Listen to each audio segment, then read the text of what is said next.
Going on, guys? I was just chatting with many of you in the YouTube chat, waiting on Sherrod. Turns out he was waiting on me, so apologize we were late. But I got the whole Garden Report crew, the whole press corps, like 50% of the Celtics press corps, down there who are in this show.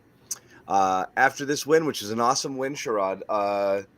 Celtics. I think this is two straight, kind of looking right.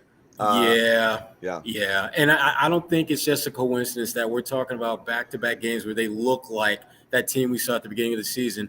And Early season Celtics. we've got Robert Williams III coming off the bench, giving me 8 rebounds in 15 minutes, 3 steals, 3 block shots, and his presence beyond the numbers was undeniable.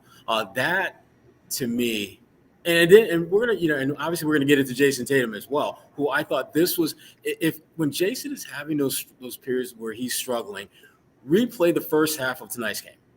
That is exactly how you get on track. He started not just attacking the rim, but just forcing that defense to move as he backed the defenders down. And if they didn't react quick enough, he just went to the finish. Slippery.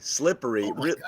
This was the post game that we know Jason Tatum has in him. Yeah, and it was good to see. I thought he kind of reverted back to a little bit of the Jason Tatum that we've seen in the third so did quarter. Jalen. They had pockets. They go back into it. You know what? They get that lead, 12, 14, 15 points, and they're like, all right, here we go. 2 more shots and we're at 20. Wiggle. Yeah. Little wig. Let me send the crowd home with a step back friggin' 3. Exactly. So they want that, and that's almost like style points. I don't think they forgot, but they're just like, I'm feeling it. Let's take one of those. So yeah, there's moments, but as long as for the most part the game, I think it was 16 assists on the first 22 made baskets, ended up with 28 assists on the night, again on 44 made baskets, I believe. So again, that's that number. You want to see it up approaching 20. They're averaging 26, and a lot of that had to do with how they were earlier in the year. So this is actually by almost any standard, a good Celtics passing team in terms of assist numbers, well ahead of where it was, a year ago when they went to the finals. And now you really want to see it 28-30 kind of creeping up into that direction, because that means they're moving the ball, they're sharing the ball, they're moving it quick. And the enemy of this team is dribbling. Just when they put the ball on the floor, somebody holds it for more than 2, 3, 4 seconds, everything goes to shit. So it's nice when they don't do it. And this was another game. Real quick, I do want to tell people again, I just want to kind of find my bearings here again. Podcast is brought to you, as always, by FanDuel, exclusive wagering partner, CLNS Media Network. Those of you out there who want to get in on the action, Celtics are looking like a good bet these days. Go to FanDuel.com/Boston. Again, you could have gotten some pretty good numbers. They started at 10.5, I think, and it was, and the lead, and it shrunk a little bit because they weren't up big as people had expected. If you wanted to bet it at the half, but again, go to FanDuel.com/Boston.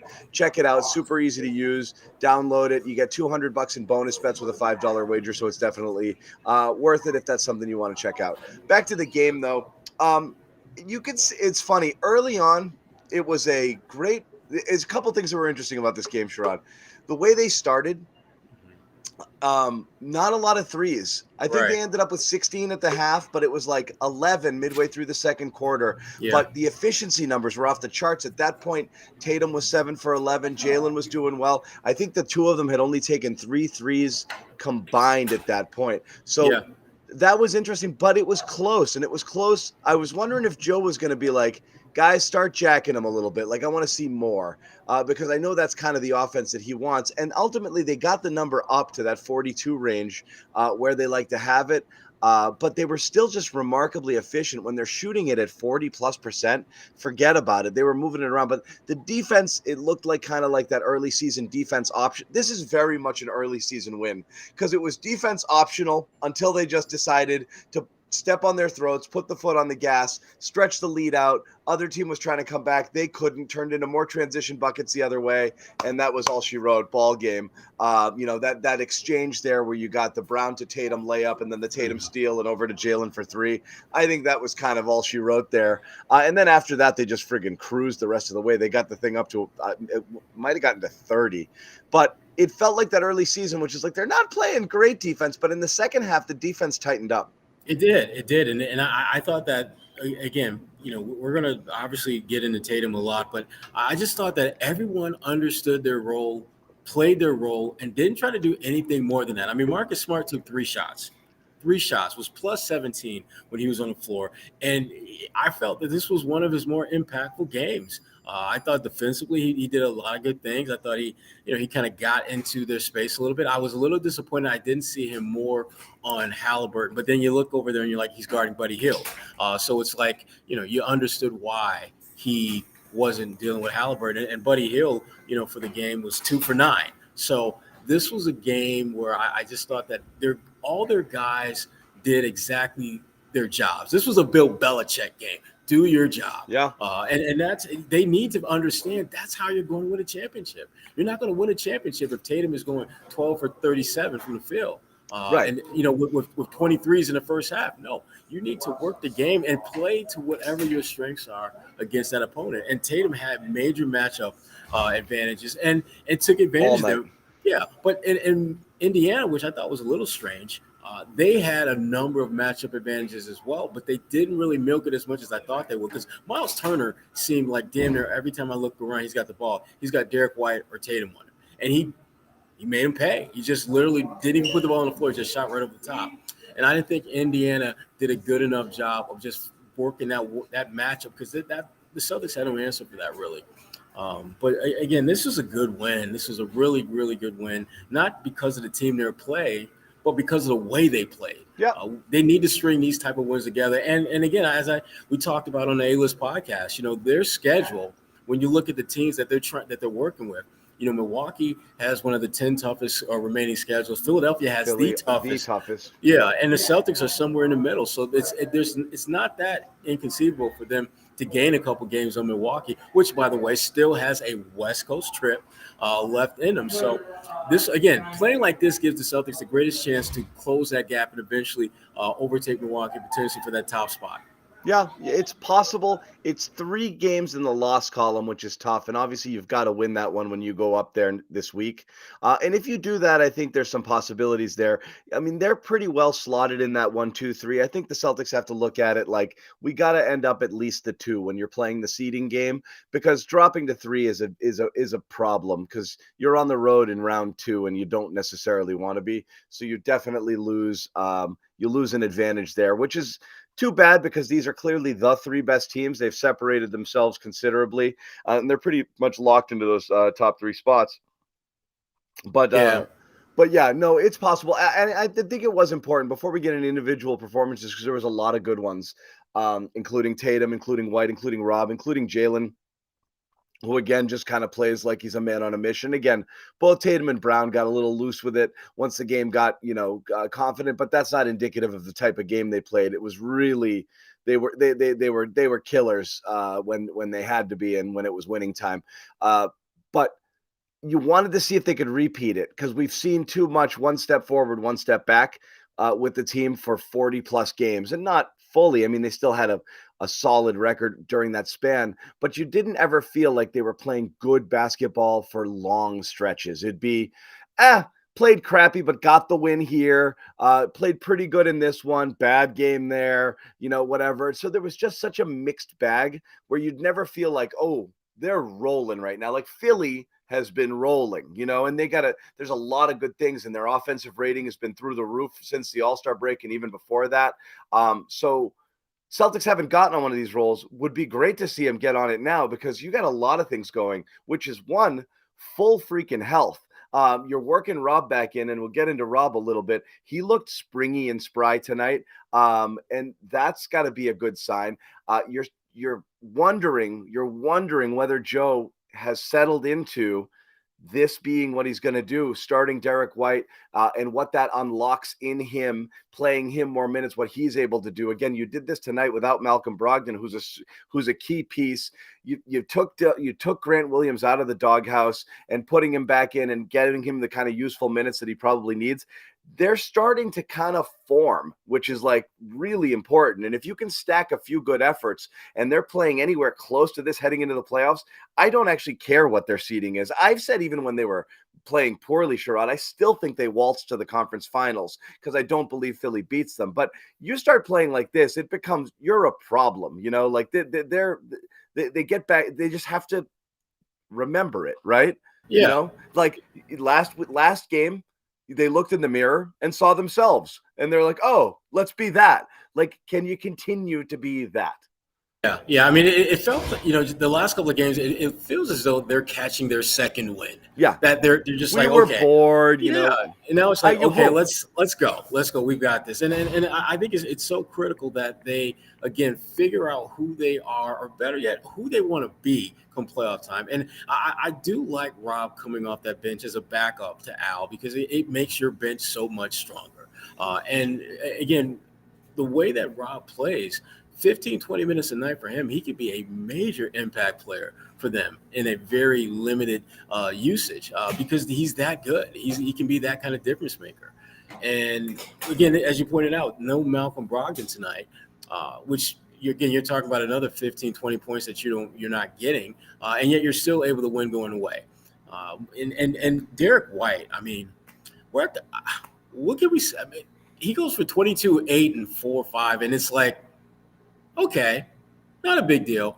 How many teams have a guy that's like maybe your fifth, sixth option who can be that impactful and it just not be that big a deal? Because he's just doing what he does. It's amazing. Just a completely different dude offensively from who he was at this point last year, when he's still trying to figure out who he is and fit in, and the shooting woes were bad and he wasn't getting much going to the basket. He's just so confidently, and this is not a super athletic guy or a high riser. He's just got such an uncanny kind of sense of timing and just body control. He had that one move with the double spin cycle, kind of spin one way, spin the other in the lane, and again, this isn't meant to be a knock on Jalen. Jalen does that stuff 8,000 miles an hour, but it feels a little bit out of control because he's going so fast, and he still gets there because he's such an athletic freak. White doesn't ever feel like lost on any of those. He's going into spaces, what he needs to do to get off the shot, to get a little one-handed floater, to sometimes get it off with the left, and he's able to get it. But last year just wasn't doing that, wasn't able to get to the cup and finish, wasn't able to find that little mid-range sort of thing, and wasn't shooting nearly as confidently as he is now. Now it's just catch and snap, pull the quick trigger and go. So just a different dude offensively than he was last year, and like a legit weapon now. It just opens things up. And again, I've always been on the even during last year, I've always been team no double big. I really love the lineup when you're staggering Allen Rob's minutes. I really do. Yeah, I've been real anti single big. I just have, but I mean, I'm looking at it now. I'm looking at the way this team is evolving, and looking what Rob can do in a very condensed period of time, and how much they need someone on that second unit who can do what he does. I kind of like it. I like it a lot with him playing behind Al. It shortens your rotation a little bit, but you know what? You're only going to play 9 guys in the playoffs anyway. I think we saw the 8 that they played tonight, plus you throw in Malcolm Brogdon, and that's your rotation, your playoff rotation. So. This was a really good win. Lots of guys did their thing. And to your point about Derrick White, it's confidence. I think that's the biggest difference between him now than last year. Is just that everything he does, you see, you feel a different swagger about him, a different kind of confidence about him. And they need that. They need that so bad. Yeah. Again, different guy. I mean, to the point that, like, again, last year, he almost – I wouldn't say unplayable, but his offensive struggles were so profound that Ime sometimes would just kind of leave him on the bench for spells, because it was just when they were hunting to find that offense, when he was so lost, it really did kind of negate, all of the different things that he can do. Right now, you're getting the full Derrick White experience. And he keeps getting better, So again, I think he's earned that spot in the lineup. It's not just a spot in the lineup. It's the spot in the lineup and the opportunity to play legitimate minutes, which is what he's doing. I know he was 37 last game. And again, they got to, sit a bunch of guys tonight. But I mean, he's now, I don't think we're going to get a lot of Joe Mazzulla press conferences anymore where he's like, yeah, I forgot about Derrick White. I should have played him. Like, it's amazing that, like, he said that again a week or so ago. I don't know how you're forgetting about this guy, but I do think that I think he's got it. I think he's got it locked in now. I'm curious what happens as Rob plays his way back into shape if they go back there. I don't want them to. I know you're kind of on the fence with it, but we'll see. Derrick has literally been your best guard this year. I mean, Jalen, I consider a wing small forward, but as far as like guys who handle the ball, initiate your offense, Derrick has been your best player this season. And how do you forget your best player? I don't understand that one, but I will say this though. I'm hoping that Joe Mazzulla is embracing the fact that he's going to have to make some decisions that he may not be comfortable with, but it's for the best for the team. Like, I think Joe likes the double bigs. I think he likes it a lot, but I'm not convinced that's necessarily the best starting lineup for you to be successful, particularly when you have a guy like Rob who you can bring off the bench for 15, 20 minutes a game, and he can make the kind of impact that we know he's capable of. Yeah, and you got the way that Al Horford's been playing. Again, he's been your most consistent big all season long. I mean, the dude is ranked among the league leaders in 3-point shooters. How many centers? Yeah, I mean, not even. I mean, as great as Dirk Nowitzki and our good friend Kelly Olynyk, another 7-footer who shoots threes. None of those guys were near the top of the 3-point shooting standings the way Al has been this year. And it's not like Al's only taking 1 or 2 a game. I mean, they're looking for him to shoot threes every single night. And to his credit, he's given them that stretch big that they were looking for. And now when you got Rob coming off the bench, you're subbing out your stretch big for a stretch defensive big, a guy that can make that impact both away from the rim as someone who can contest shots and contest drives, and a guy who can obviously do a lot of help side defensive type things inside the paint, like we saw tonight. Pacers player thought he had a layup, and Rob and the funny thing about it, Rob had a block where he with his armpit. Yeah, he didn't even. I mean, he screwed up the timing of it, and he still pinned that. He jumped 2 seconds early, and on his way down, caught it with his armpit. Yeah, I mean, but that to me, that's just another example of his insanely ridiculous athleticism. That even when he gets something wrong, he can make the right play. And again, only 16 minutes. And again, there were periods of tonight where Rob was catching the ball in positions where, like, he just wasn't comfortable. You see him put it on the floor and try to finish at the rim? He tried to finish, but it wasn't with a lot of confidence. But that was the right play. He's got to believe in it. He kind of half-assed it. I actually think he should have pulled up from 12 feet there. I was hoping he'd pull for the jumper. Yeah. And remember, he had another play out on the perimeter where I think he had a block and then had to steal. And it was basically 2-on-1. And he's dribbling. He started to dribble, and then he's just like, uh-oh. I don't dribble. Yeah. Yeah. This isn't what I do. Again, that aspect of Rob's game, we've lamented him not having the benefit of an offseason, the ability to kind of evolve some, but that's not what you're looking for this year. You're looking for him to get his athleticism back, his timing, his endurance, and be able to just do what he does. His impact is so obvious and profound when he's out there that just having him in there just adds that other wrinkle. We've talked about it a ton, and we'll continue to talk about it. We're also going to be joined by Bobby Manning in a minute. Do want to tell you again quickly about FanDuel, Massachusetts. Listen up. Wait is over. It's been over. We're 2 weeks in now. FanDuel, America's #1 sportsbook, live in Massachusetts. New customers can get $200 in bonus bets guaranteed when you place your first $5 bet. Yeah, I was sweating a little the Celtics tonight, but they did me right. All you have to do is sign up at FanDuel.com/Boston.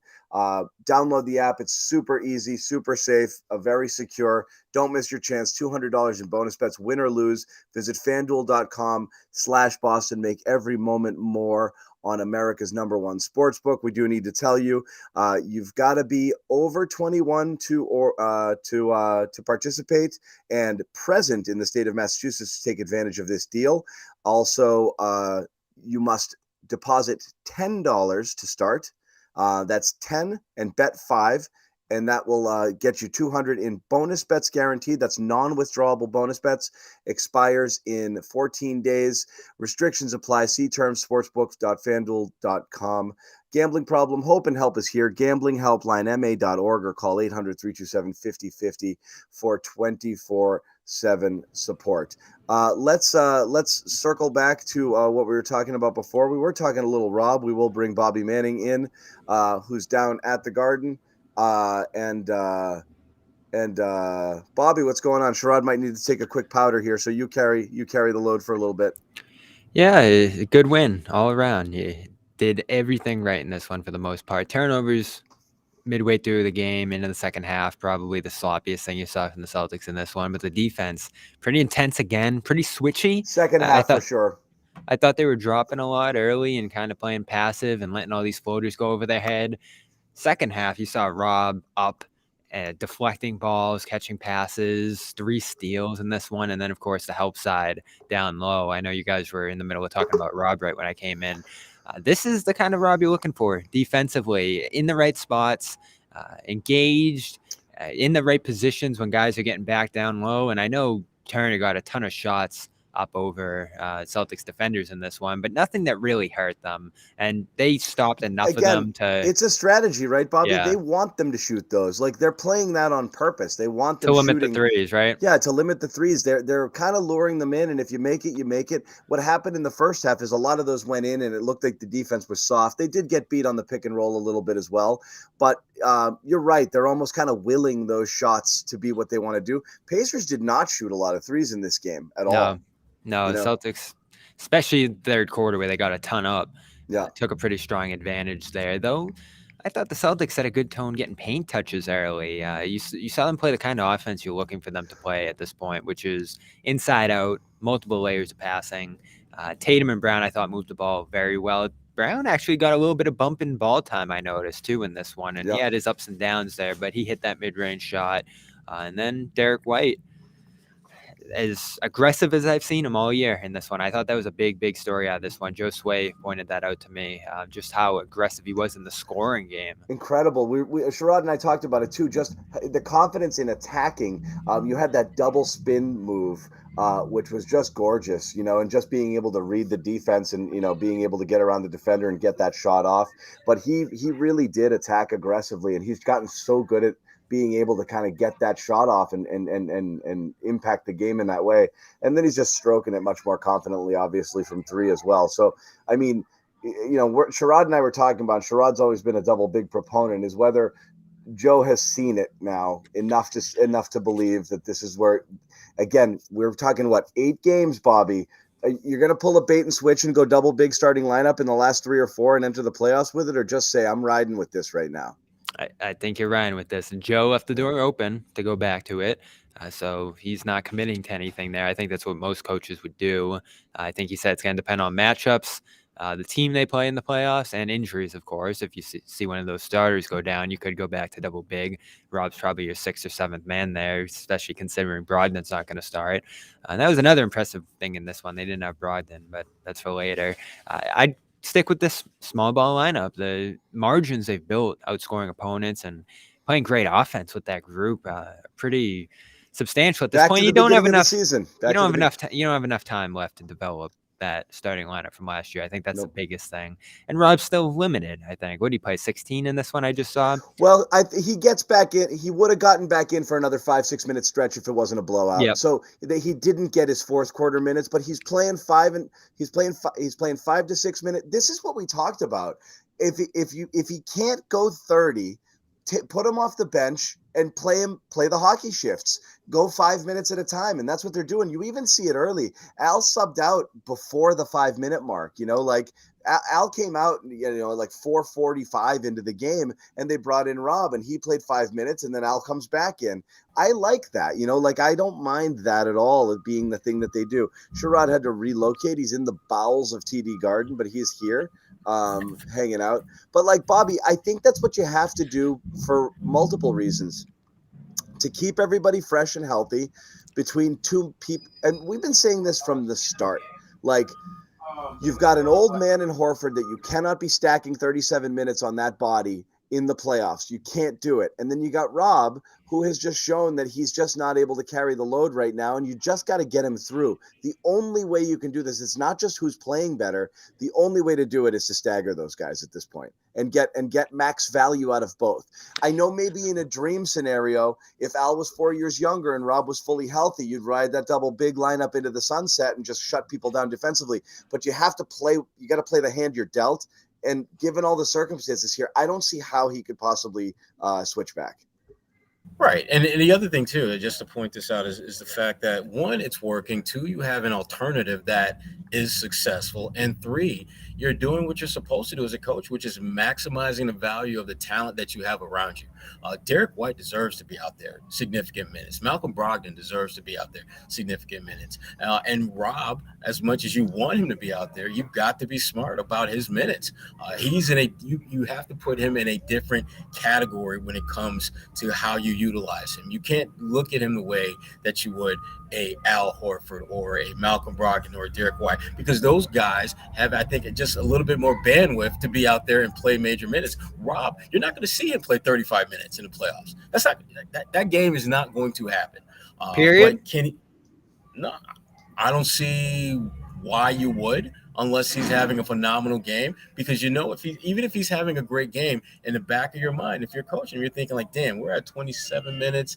He's been really good. Let's not push our luck. Well, here's the good thing about bringing him off the bench. We saw this early this year. You can play that double big lineup in rotation, which they haven't done yet. But I think they could potentially in a postseason setting. But you can also close with Rob if he does show you huge spurts in those bench rotations. And they did that early this year, too.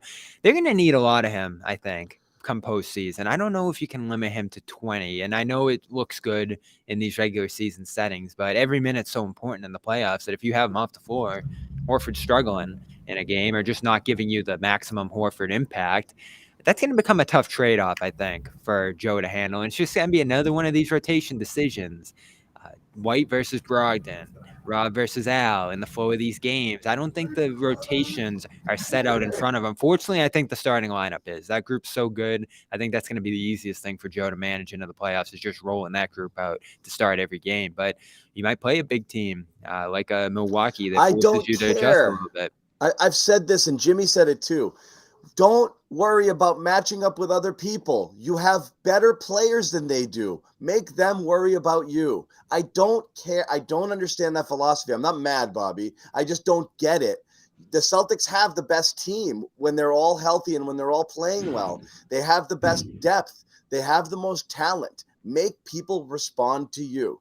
Don't just throw guys in there and throw everything that you do well out the window. Sure, you'll get beat in some areas, but don't obsess over them. You're going to be better than them in so many others. You're the problem. Yeah, it's less about that, John, though, and just making sure you have your 5 best guys on the court. It's as long fine. As possible. You're going to mix and match, and there's going to be times where you are going to play couple bigs on the court at the same time, but keep your starting lineup and keep the rotations going and then adjust as needed. You feel like you're getting killed inside and you need a little more beef. Yeah, Grant's minutes might go up and you're going to make sure that he's out there a little bit more with one of the bigs and you're not going 3 guards or whatever.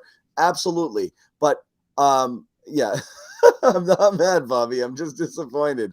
I don't like that philosophy. I think if you're the Golden State didn't worry that they were too small, and like, well, let's just put tall people in there because other people are big. No, everyone's like, how the hell are we going to stay with these guys? Their best players weren't their bigs. And Horford's in that 5-6 mix. Rob, he is, but that's the thing is you don't have to worry. You have players who are capable. You just don't need to overdo it and be like, I need to be as big as possible here. Play your game. You're good enough. You have enough size, other places to compensate for it. You're long. All of your guards are big. Like that's the key. I mean, White and Smart hold up so well. They're so big that everybody's so long, like it's just, they're okay there.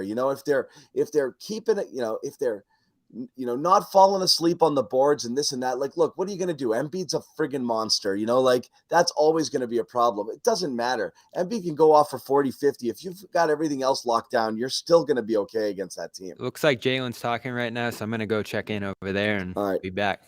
Bobby, do your thing. We'll hold it down. Bobby's going to make sure you say something nice to Jalen. Be nice to him. Be nice to Jalen. Be nice is leaving because of jerks like you, Bobby.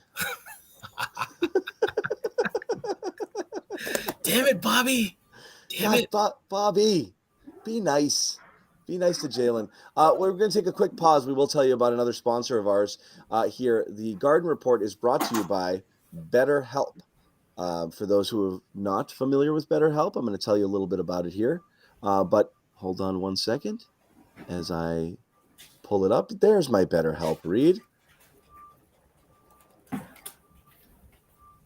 As we said, this episode of the Garden Report brought to you by BetterHelp. Give online therapy a try at betterhelp.com/garden and get on your way to being your best self. And again, we've talked about this one on the show before, but I don't know whether or not anybody considers doing something like this, but when you are at your best, you do great things. You can get bogged down with a lot of stuff, overwhelmed. Working with a therapist gets you closer to being the best version of you, and that's why we're talking about this. It's also, if anybody's tried to find a therapist locally, it is very, very, very difficult. So again, BetterHelp is expensive. It's difficult and expensive, and it's tough. But if you want to give it a try, you should definitely look into it. It's convenient, flexible, affordable, entirely online. So it's something that you can do that fits into your schedule. If it's something you've thought about giving a try, give it a shot here. Go to betterhelp.com/garden today. Get 10% off your first month. Again, it's pretty good because this can get really expensive. Betterhelp.com/garden. Definitely worth looking into if you're interested in that. And again, also Athletic Greens. You know all about AG1, Sherrod Blakely's favorite. Travel packs with him wherever he goes.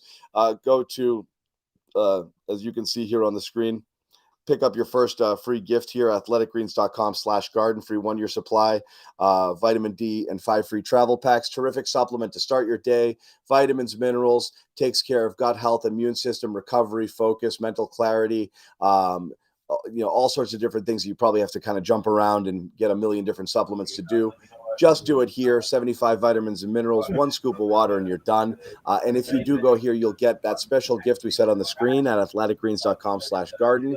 1-year supply, vitamin D5 free travel packs. Also, either of these sponsors, if you support here, BetterHelp or AG1, submit your receipt and your form. The form is in the description here. If you submit that, we will send you a free T-shirt. Or I'll give you Jimmy Toscano's address. He's got a box of them, and you can just go to Jimmy's house, and he'll be handing them out, and that way you can get it, and you can meet Jimmy as well. Jumping back to it, Sherrod. Somebody put something interesting in the comments. I figured it worth mentioning. You talked about Marcus Smart having fewer shots tonight. Yeah. And someone in the comments was like, well, when D White's in there, Marcus shoots less. I don't know that that's the case all the time. I don't know if that is the case all the time either. In fact, I'd have to look at the numbers and crunch them, but my gut tells me his shot taking numbers are about the same, if not they're more. But which is not good. Which is not good.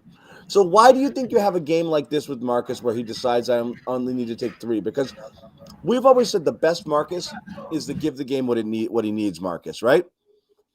And sometimes he sees Tatum and Brown aren't kind of doing their thing, and he's like, I'm going to be the one who's going to be aggressive. I don't like what we're doing right now. So sometimes he will take it upon himself and try to take a little bit more of a leadership role in the offense. Sometimes he does it for no discernible reason at all. And then other times he has a game like this with 3 shots or 5 shots or 6 shots. And then the next game, he's going to shoot 11 threes. So I don't really know that Marcus consciously does anything. I think he's in the game and he kind of feels it. Whatever happens, happens. So I don't know that he's sliding into the role you want him to play in a game like this. I think it just kind of happened, but I'm not sure. I think tonight was more about Marcus focusing on Buddy Hield, knowing that he had to be really good at that end of the floor. And the results were Buddy Hield goes 2 for 9. Yeah. And again, I think there's certain matches where Marcus is going to, I think, mentally lock in at that end of the floor more so than others. And I thought this was one of those games because he knew that if he wasn't guarding Hill, he would be guarding, Halliburton, who's a hell of a player. And so he really couldn't, I think, afford to have those 5, 6, 7 heat check type shots when he's really not hot. Didn't it feel, by the way, that Halliburton had a bigger game than he did? It did. When I looked at the front of the box, I'm like, did I miss like 10? Did they miss like 10 points that he scored? Yeah, I mean, he had a good game, but didn't knock down the threes. I felt like he was just impacting the game more and scoring more. And again, it's still a good line, 20 points, 9 assists. But I thought the number would be bigger. I actually felt the same way about Sabonis last game. Every time I looked, I thought he was scoring, and then I was like, he had 16 points. So not exactly what I'd expected. They did a decent job there.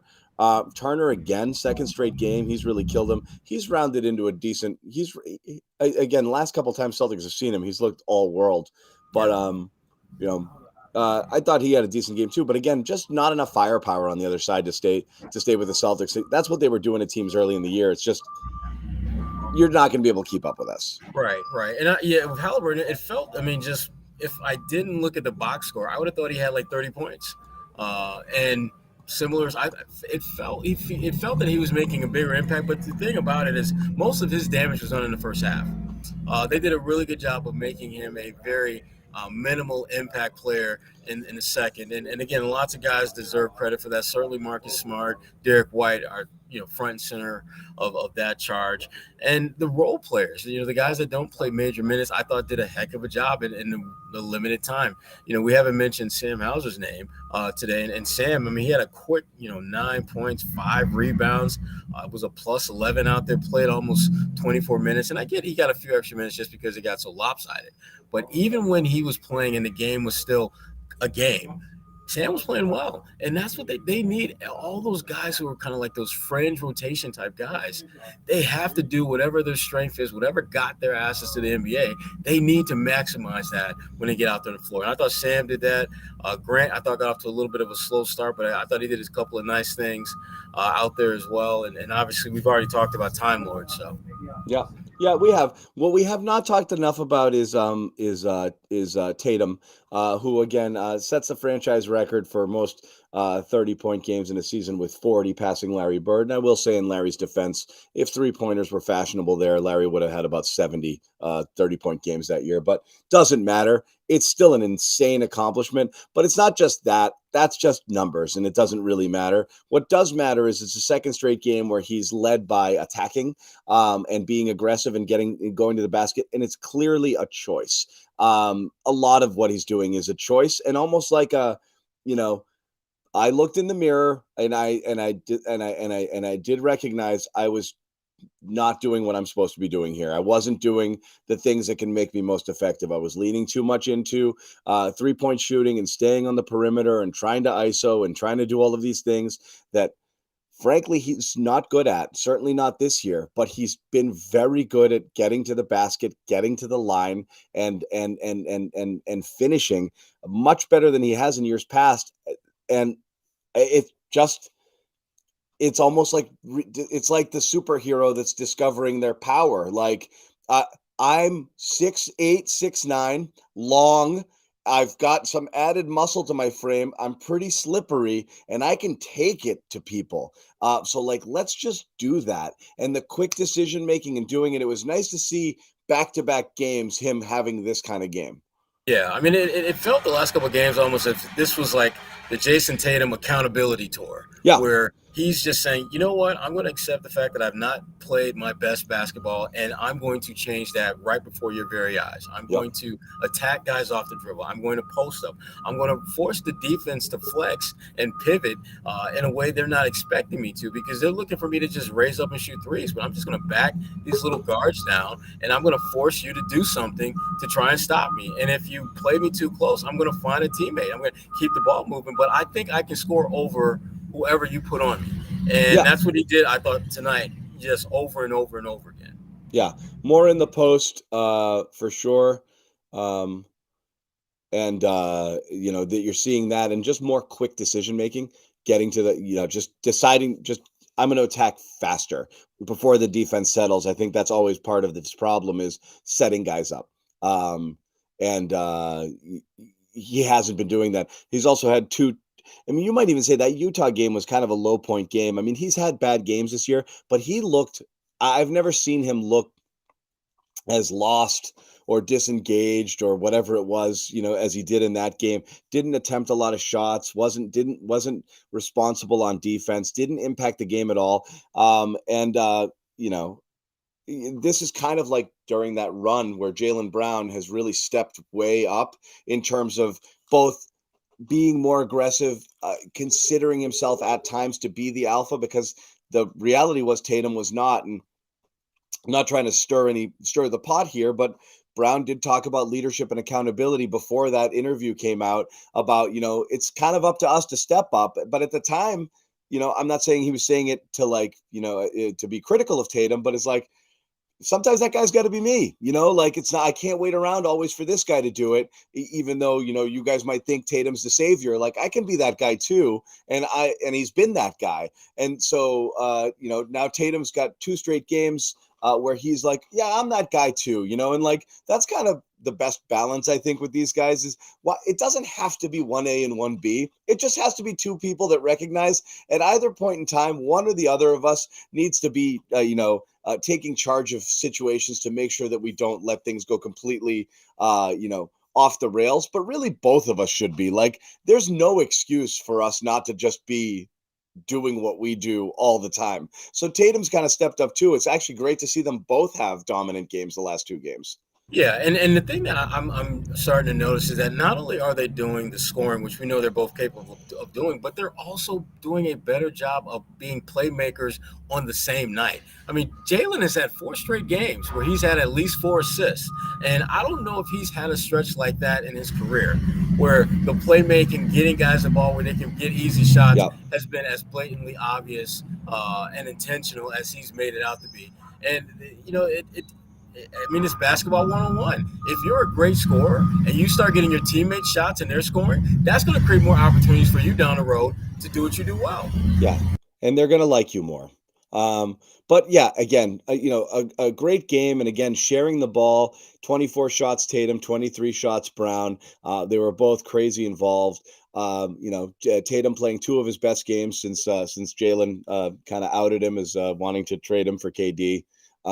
He didn't fully do that, but there's definitely no. It doesn't look like they played 2 of their best games since Jalen came out there. I wonder if everyone's trying to impress Jalen right now. Like they should. Let's all be on our best behavior so Jalen stays. Let's get along. Let's just share the ball and let's do all of these fun things and get it going. But 2 great games since the Jalen article threatened to blow up the team, threatened to blow up the franchise.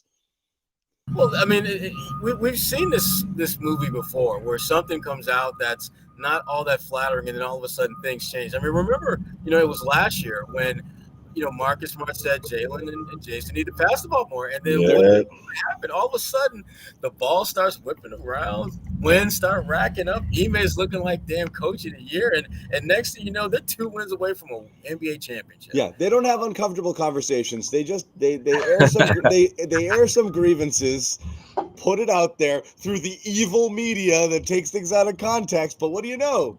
Boom. That and a little trip to wine country, and these guys are great now. Josue, my dude. Josue, you were in there. I don't know if you got a chance to talk to some people, but your general kind of observations.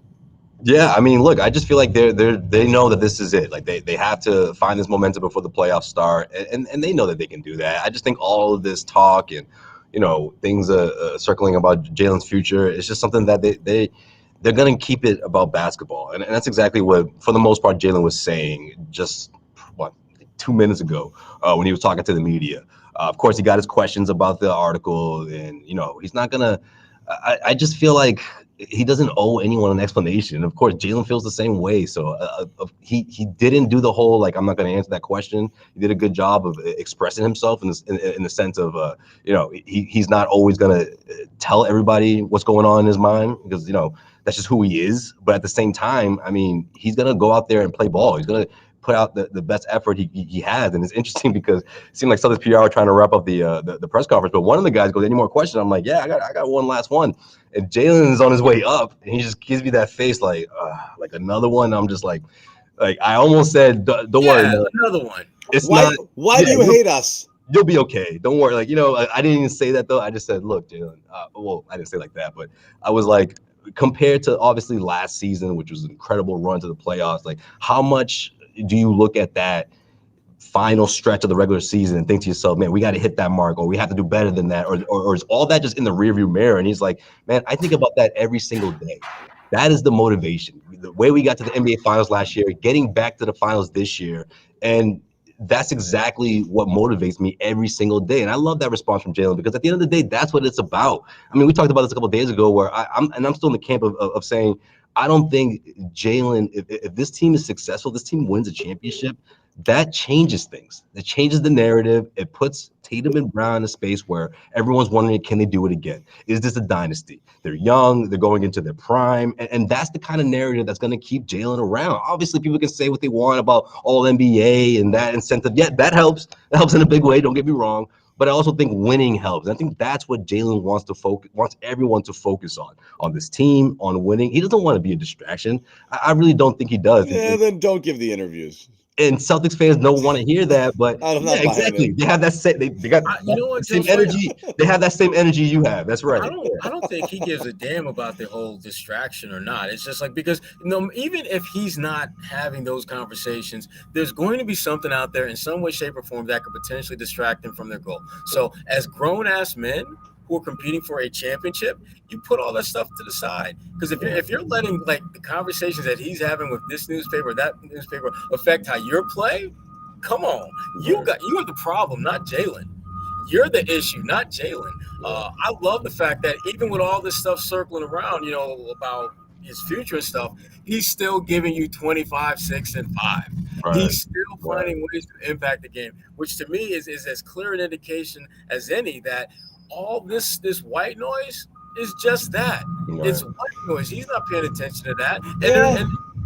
But he caused it. So again, he caused it. But my point is, he does not give a damn about the damage that comes about. Right. He's still going to do what he does. He didn't accidentally knock over a vase. He friggin' gave an interview and said a bunch of stuff. Like it's not oops. Like he did it. Like he did it. He spoke it into existence.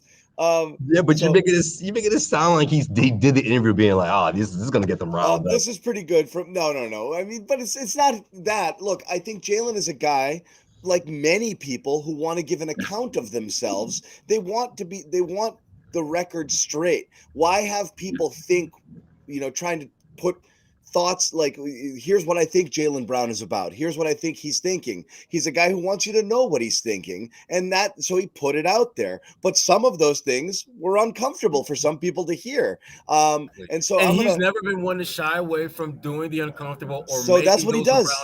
Yeah. So that's fine. This isn't disparaging Jalen at all, but he chose to do it. And if it did become a distraction, that's on him too. So, it doesn't look like it is at all. And, and that's what we have. I'm going to put on the reading glasses and read a tweet here. Jason Tatum was asked about the summer call with Jalen Brown. And again, for those who don't really fully understand the situation or didn't read the article, one of the things Jalen talked about was when he's hearing the Durant stuff, he's like, what the F, man? I'm seeing, pictures of Jason Tatum. I know he and Durant are buddies. I don't know where he sits on this thing. Celtics keep bringing my name up. Nobody's talking to me. So he calls a 3-way conversation with Stevens and Tatum and is like, so what do you guys want me here or what? The Tatum was asked about it, and he said, just resharing the obvious that we need him, and he's a big part of this team and this franchise. Without him, we can't reach our goal. You guys know that. The world knows that. The team knows that. So there's Tatum. Again, nothing is ever warm and fuzzy with these guys, but stating the obvious that, we need him. I love the fact that nothing is warm and fuzzy with them. Nothing's ever warm and fuzzy. And the reason I love that is, do you like Jason Tatum? He plays basketball with me. That's the answer. Yes. I am all about the uncomfortable, comfortable relationship that they have, because that's just who they are. He plays basketball. Sometimes I give him the ball. Sometimes he scores. Sometimes I score. Next question. He passes to me every now and then. I'll pass to him every now and then. The classic line. You guys know that, though. You guys know that, right? Yeah, you guys know that, right? I love it. I love it. I absolutely love it. I love it. Love it. Yeah. because there's a part of me that is embracing the fact that they are totally playing the media. I would love that too. And I love it how people just get so worked up over, Tatum not giving them the precise sound that they're looking for to compliment Jalen to a certain level of happiness. And I'm just like, they're so damn young and they've done much to be that damn young. But in this case, I think actually Tatum's in a really tough spot because he really likes KD and Jalen's his teammate. And if KD came here, he'd be like, okay. So the reality is there's no way he's storming into the front office and saying, no, never. But he's not. I think he'd be okay. But I think it'd be dishonest for anybody to say. Well, that's the thing about it. I mean, I don't want this awesome player here. Like, it stinks. It's not an indictment of Jalen. It's like you would trade literally everybody but everybody but 5 players in the NBA. You would trade for Durant. Yeah, and I think it was Mikal Bridges and he was part of the deal that brought him from Phoenix to Brooklyn. Said, if it were me, I would have traded me for him too. And I think there's just a handful of guys. There's a handful of guys in the NBA that if you are an NBA player and you were involved in a trade that involved you going to another team and that player coming to your current team, you would totally understand that. And I love the fact that Jalen embraces the fact that, he's nice, but I do know that I'm kind of nice too. Yeah. You do know that I'm giving you 25-5 and whatever, and I'm like the second option on a good night. So that's a good point, Sherrod, because but there's certain players, like I said, there's certain players who are just, no matter who you are in this whole NBA ecosystem, they're going to have more value to another team than you will, no matter what you do. It's just a reality. But I do like the fact that for Jalen, he's got a little edge about that. It makes me think about, remember how Jay Crowder was whenever he brought up Gordon Hayward, and how there was a clear edge about him. Hayward wasn't even brought up. The Garden, she cheered for him or something, and he was like, "I was there. I'm never talking to anyone ever again. I'm taking my ball and going home. I'm going to hold my breath until I turn blue." He just got so mad. I just know the last game that Gordon played with Utah in the Garden was Jay Crowder's one of his best games that season. Jay was so damn good that night. Oh my gosh. Yeah. That was like all-star Jay Crowder that night. And it was because, again, he played with a chip on his shoulder. But again, back to Kevin Durant, you can't help but recognize the fact that any team that has an opportunity to get him would be willing to trade damn near anybody on their roster to make that happen. Yeah. Bobby, you were trying to jump in there? Yeah, I think it makes perfect sense that Tatum looks at Durant in that way. Because we know Tatum, I think, has a certain level of admiration for the greats of the game, grew up watching Durant, all those things. And obviously, he's still a guy at the top of the game right now. I'd be curious to ask and see, again, if we're going to parse answers about Jalen. And I asked one tonight, but another one I have is kind of how he looks at Jalen in the standing of the league. Is there that same level of admiration and respect? Yeah. And, again, we know Jalen's not Durant or name the best players in the game, Embiid, Jokic, any of these guys. But we know Jalen sees himself at a certain level. He's got that confidence. He's got that competitiveness. He sees himself on par with the KD, I'm almost certain. And so that's probably a little bit of the divide at that time, is that Tatum's looking and saying, man, this guy's 1, 2, 3 in the league, top 5 at the worst. Where's Brown in his mind? And a guy who really helps us. We need him. We got to have him on the roster to, do what we want to do here. But is he KD? I don't know. Yeah. Well, let me ask you guys this, because I put it in the text message, but, just throwing it out there. We talk about what could be said instead. Forget warm and fuzzy. Let me ask you this. If Tatum said this one thing one time, how far would this go? If ever asked, do you consider how do you consider Jalen's role on this team? Or do you consider yourself to be the leader? And if he said something along the lines of, Jalen is every bit as much the leader as I am, and every bit as important to this team as I am. I don't view it as I'm the guy and he's number 2. I view it as we are 2 number 1s equal co-leaders, equal responsibility here. Every bit as good as I am, every bit as much a right to blah, blah, blah, blah, blah. Anything that made it seem like he views him as a co-equal, because I think part of it is everyone's saying Tatum's the guy, and Tatum's never not said he's the guy. I think he's just kind of riding the everyone thinks I'm the guy, like sort of thing. And I wonder, like, just speaking it into existence, like, nah, man, we're both the guy, like. John, he can't win that discussion because here's the thing. Because how do Kawhi and George treat it? I don't think Kawhi's like, well, yeah, I mean, it's me. They're part. It is a tough spot, John. Yeah. Well, the problem for that, he's also not dealing with trade rumors. Yeah. Well, the problem for that scenario is that if Tatum takes that particular stance, then he's going to be called weak leader. He's not a great leader because he's already conceding. And if he continues to do what he's doing now, he's going to catch some flack. He's going to catch some strays for that too. So Tatum can't win that discussion at all. Yeah. And so if you can't win the conversation, then shut the hell up, which is pretty much what he's doing. When he's, the only time he ever talks about their dynamic is when he's asked about it. And I think that's the question's valid. That's the thing, Ron. He can throw him a bone every once in a while. Throw him a bone. That's all I'm saying. What you're saying, but if I'm Jason Tatum, I'm doing the same thing I'm doing right now. Yeah, but Sherrod, he's not just the only tell him leader. He's pretty once in a while. He's not the only leader either. Pretty. We played pretty. At the end of the season, when you got Jimmy Butler and guys going 1, 2, 3 Cancun, what are we doing? We're preparing for the next game. He knows he's pretty. Take a cool just picture. bring him some flowers. He needs to hear it sometimes, Sherrod. Yeah. No, he don't. He doesn't need to hear it. I mean, when he says he does. When he saw his all-star counterpart balling up with one of the greatest superstars, one of the greatest scorers ever, I'm sure he felt a little insecure. He felt a certain way about it. And come on, you really think Tatum was going to reach out to him by himself and be like, hey, I know you've been hearing stuff, but don't worry about this picture. No, that's not him. That's never going to happen. That's why Jalen did what he did. And I thought it was revealing that he said that. He didn't have to say that, but he mentioned it. And then he took it public, Josue. I don't think it's a bad thing. I don't. I just think it's a reminder of where he is. You know what I mean? Like people forget. I'm on Jalen's side. This entire narrative. I don't care how this plays out. I'm rocking with Jalen because to me, he's the one guy that has kept it 100 in this entire process. I mean, when something was said that pissed him off, he let you know that. When something bothered him a little bit, he kind of lets you know that. He's not going to give it to you straight, no chaser, but he's going to make you aware of what he's thinking. And I respect the hell out of that, even if I don't always agree with it. But I respect the fact that he keeps things relatively on the level for you. Wait, I'm told, breaking news, this is the end of it. Jalen wants to be a Celtic and Celtics want Jalen. That's it. Are you sure? The comment section is flipping out right now. They're really closed. Okay, thanks for coming out. Good night. Thanks, guys. That's what Jalen said in his article. I definitely want to be here.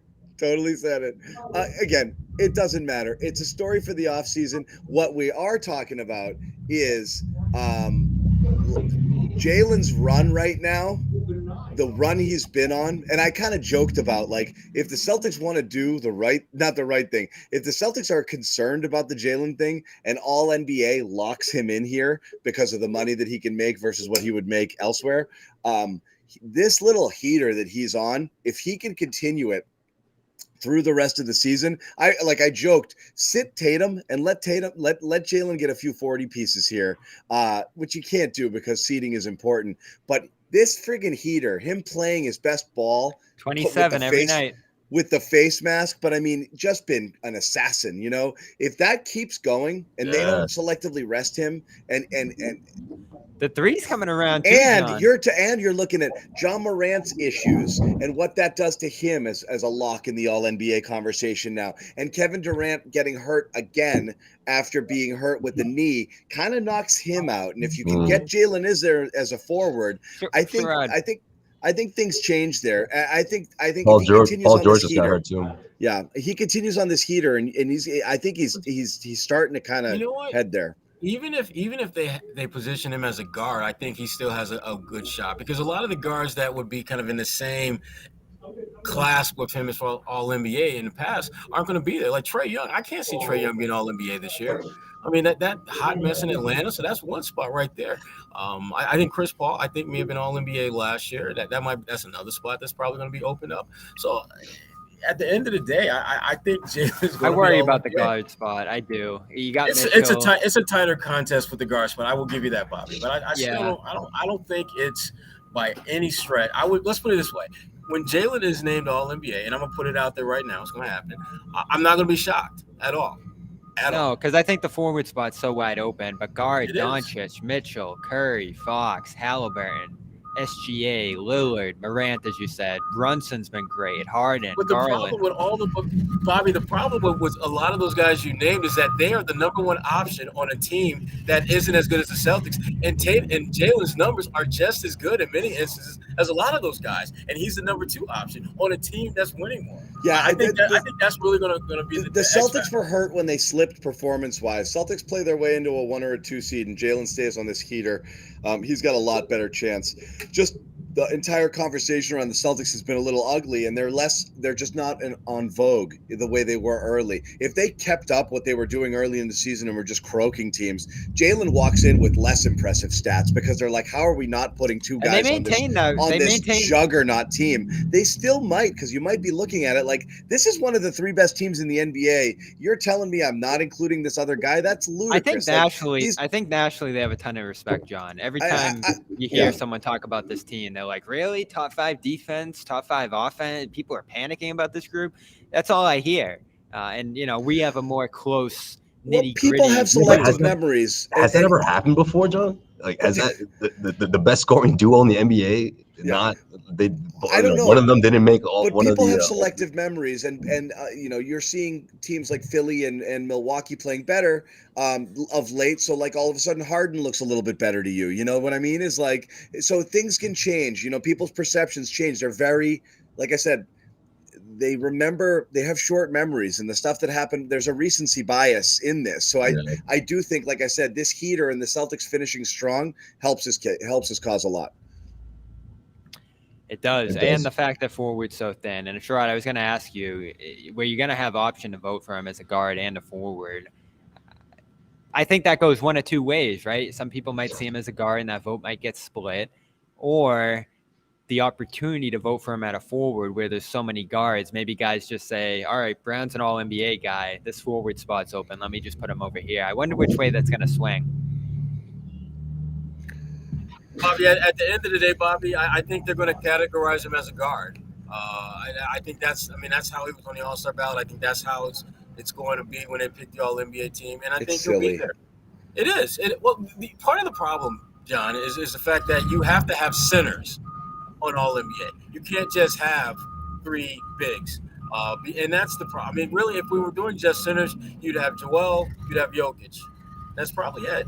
Yeah, that's probably it. But you're going to have to sneak Sabonis on there, Right, you're going to have a third center who, if we're being real, shouldn't be All NBA, but they're going to be because you got to have a center. And no knocking Sabonis here. We love Sabonis. No, he's been great. There's so many good players. That's the thing.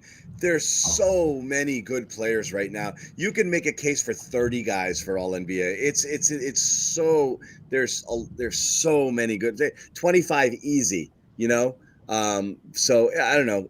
We'll see what it is there. But again, everything about Jalen's game has ticked up, recently since his return, including the 3-point shooting. And again, I'm not sure the full stretch of it, but it's up closer to 40% over the last, series of games.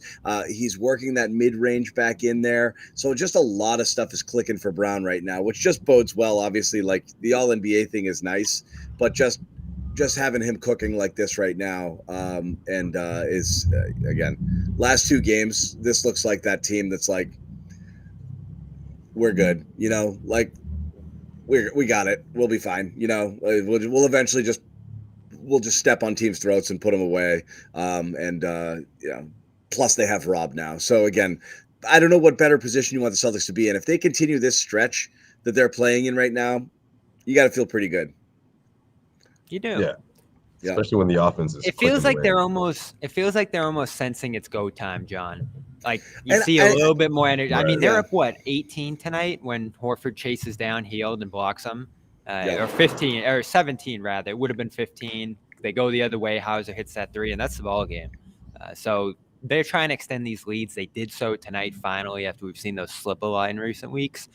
And defensively, I think you're just starting to see them look a little bit more like themselves, which is so crucial, because I think that's going to really determine how serious they are of a championship contender, how close they can get back to that disruptiveness from last year. We've talked all year, John, about their issues in isolation, their lack of forced turnovers, and the Pacers. I know they threw the ball all over the place tonight too, but the Celtics forced a handful of blocks, steals, things that helped them extend the lead to the level that they did tonight. I mean, me and Josue came into this one expecting a really close game, and it was through halftime. And then finally you saw them tighten up into that third and just run them off the floor.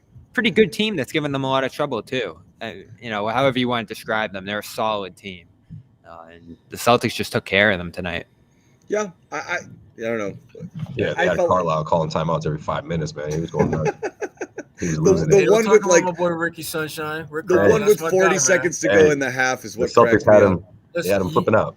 Ricky is one of my favorite coaches when it comes to minimizing runs, because if you score like 4 in a row, man, he called the timeout with like 42 seconds left to go in the half. How much of a run can you stem there? There's one possession each left. He and Joe are opposite ends of the spectrum. I noticed that last time they were here too. Opposite ends of the spectrum when it comes Rick to doesn't leave a timeout in a clip at all. He's emptying a timeout clip every night. So you got to empty that out. Yeah, he does. That was funny right before the change of quarters. Yeah, he was great pregame, by the way, talking about Neesmith and flying planes and all kinds of other stuff. That's up on our channel. That was a great planes. And then Rick does. The worst game of the season, man. How about Neesmith tonight? We had a real Neesmith moment. Him trying to throw down a dunk and just like flopping head over heels onto the baseline.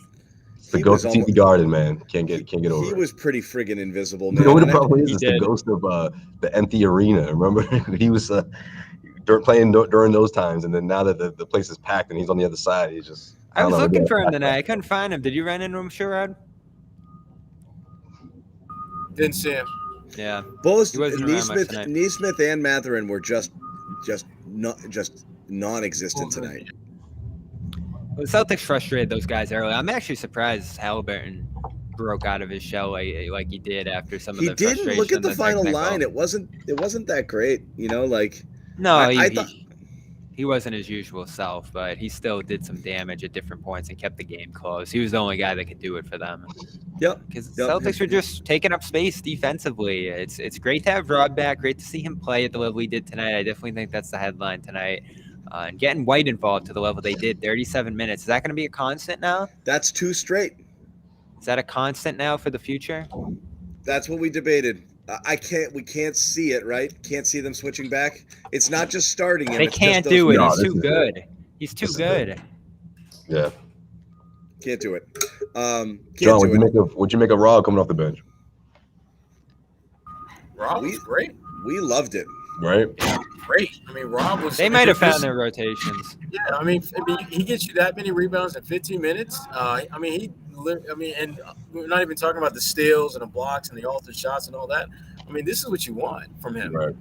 But to Bobby's point that he made earlier, you're probably going to ramp up his minutes more than 15 in the playoffs. Yeah, but I still don't see a scenario where we're going to see him playing 30-some-odd minutes, which is what we saw at the very end of the Golden State series last year in the finals. He was playing more than that. What's interesting is it feels like almost like bordering on fan service at this point. I feel like all season long people have been clamoring for D. White to start and play more, splitting up the double big rotation and things like that. And then just, this style of play, like don't shoot so many threes, work the ball around, get it into the paint and this and that. And it feels like the last 2 games is like a big exhale from the fan base that's been like trying to speak a lot of these things into existence. And I don't know if it just ended up here based off of circumstances, who was injured and blah, blah, blah.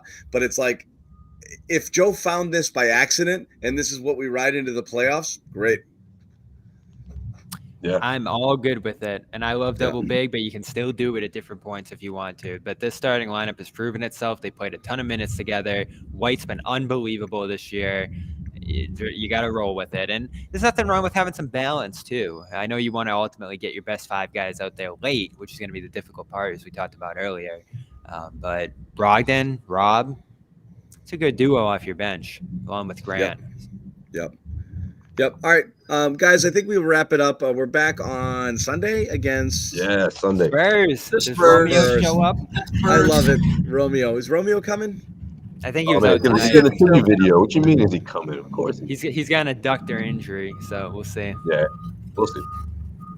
I was gonna ask. Like every I time think I go, got some been hurt. Romeo stock around here somewhere. I gotta dust it off and see if I it's want to still see around. him play here. Yeah, I Come don't know. on. I still got a Got couple that. shares. he's not. I Gonna looked at play, their man. I looked at their injury report for tonight's game. They had 10 guys on it. I think 4 were out. So it's that time of year for the Spurs. It's been that time of year for them for a while. But Romeo has only played 5 games over their last 25 or so. So Yeah, it's Wembayama season for sure. That dude, man. That's what it is. That That dude. time of the season, guys. Romeo gets cut and ends up back here on a minimum next year. think they Can't bring wait. him back. I'll dust Wing off depth. that Romeo stock. I love it. I'll buy it. I'll buy it all back. I'll buy it He all can back. defend. He can Yeah. defend. Anyway, yeah, he can defend. Anyway, all right, we're gonna wrap it up, guys. Thanks. We're back on Sunday, 6:00 game, I believe. So post-game show at about 8:30. We'll see you then. May get a Jimmy Toscano appearance as well. So we will see Josue Pavon, Bobby Manning, Sherrod Blakely, and me. We'll see you guys next time. Take care.